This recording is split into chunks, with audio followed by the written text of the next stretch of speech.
ಟಿಪ್ಪು ಒಬ್ಬನೇ ಅವ್ರಿಗೆ ಅತ್ಯಂತ ದೊಡ್ಡ ಹೆಬ್ಬಂಡೆ ರೀತಿ ಇದ್ದವನು ಬ್ರಿಟಿಷರಿಗೆ. ಅವನದೇನು ಅಂದರೆ ಬ್ರಿಟಿಷರು ಪರಕೀಯರು, ನಮ್ಮ ರಾಜ್ಯದಲ್ಲಿ ಅವರು ಅತಿಕ್ರಮ ಪ್ರವೇಶ ಮಾಡಿದ್ದಾರೆ, ಅವ್ರು ಬರ್ಕೂಡ್ದು. ಪಂಜುನ್ ಬೆಳಕಲ್ಲಿ ಬಂದು ಹೆಣ ಹುಡುಕ್ತಾರೆ. ಟಿಪ್ಪು ಅಂತ ಐಡೆಂಟಿಫೈ ಮಾಡಿದ ತಕ್ಷಣ ಜನರಲ್ ಹ್ಯಾರಿಸ್ ಫಸ್ಟ್ ಪ್ರತಿಕ್ರಿಯೆ ಏನ್ ಗೊತ್ತಾ? Today India is hours. Tipu ಹೆಣ ನೋಡುತ್ತ ಮೊದಲನೇ ರಿಯಾಕ್ಷನ್ ರೆಕಾರ್ಡ್ ಇದೆ, ಇದು ನನ್ನ ಮಾತಲ್ಲ. ಚಾಮುಂಡಿ ಬೆಟ್ಟದಲ್ಲಿ ಅವಳು ಕಾಳಿ ಇದ್ದಂಗೆ ದೇವತೆ, ಮಾರಮ್ಮ, ಊರ್ ಮಾರಮ್ಮ. ಜನ ಹೋದ್ರೆ ಕಾಡು ಜನ ಅಲ್ಲಿ ಇದ್ದವರು ಅಸಂಸ್ಕೃತರು, ಜನ ಹೋದ್ರೆ ನರಬಲಿ ಕೊಟ್ಬಿಡ್ತಾರೆ.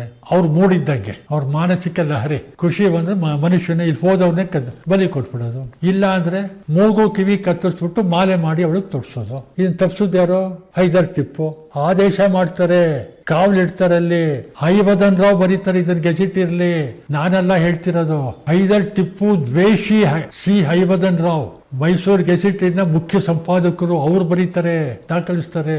573 ಎಕರೆ ತೋಟ, 170-190 ಎಕರೆ ಗದ್ದೆ. ಅವ್ನು ಕೊಟ್ಟಿರೋ 63ರಲ್ಲಿ 2 ಮಸೀದಿ, 2 ಹಿಂದೂ ಧರ್ಮಛತ್ರಿಗಳು, ಇನ್ನು 57-59 ದೇವಸ್ಥಾನಗಳು. ಲಿಸ್ಟ್ ಇದೆ ಯಾವ್ಯಾವ ದೇವಸ್ಥಾನಕ್ಕೆ ಏನೇನು ಕೊಟ್ಟ ಅಂತ. ಮತ್ತೆ 180-190 ಎಕರೆ ಗದ್ದೆಯನ್ನ ದತ್ತಿ ಕೊಡ್ತಾನೆ ಗುರುವಾಯೂರು ಕೃಷ್ಣ ದೇವಸ್ಥಾನಕ್ಕೆ. ಲಿಸ್ಟ್ ಇದೆ ನನ್ನ ಹತ್ರ, ಗೌರ್ಮೆಂಟ್ ರೆಕಾರ್ಡ್ ತರಿಸಿದ್ದೀನಿ, ಅಫಿಷಿಯಲ್ ಡಾಕ್ಯುಮೆಂಟು.